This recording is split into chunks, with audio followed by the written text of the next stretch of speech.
Hyderabad Osmania university engineering కాలేజీలో TG ECET ఫలితాల్ని ఉన్నత విద్యామండలి చైర్మన్ ప్రొఫెసర్ బాలకృష్ణారెడ్డి విడుదల చేశారు. ఈ నెల 12 నిర్వహించిన ఈ సెట్లో మొత్తం 18,928 మంది వీటి కోసం పరీక్షలు రాసినట్లు ఆయన చెప్పారు. విడుదల చేసిన ఫలితాల్లో బీఎస్సీ మ్యాథ్స్లో మొదటి ర్యాంకును సంతోష్ కుమార్ సాధించారని, కెమికల్ ఇంజనీరింగ్లో మొదటి ర్యాంకు లెంక తేజ సాయికు రాగా, సివిల్ ఇంజనీరింగ్లో గోల్కొండ నిఖిల్ కౌశిక్ సాధించినట్లు బాలకృష్ణారెడ్డి చెప్పారు. దీనికి మొత్తం 19,672 పీపుల్ రిజిస్టర్ చేసుకున్నారు. రాసిన వాళ్ళేమో 18,928, అంటే 17,768 క్వాలిఫైడ్, అంటే 93.87, ఆల్మోస్ట్ 94% క్వాలిఫై అయ్యారు ఈ ఎగ్జామ్ రాసిన దాంట్లో.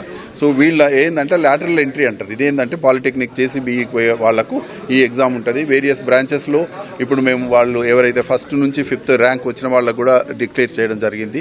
సో ఈ ప్రాసెస్ కూడా తొందరనే మొదలవుతుంది.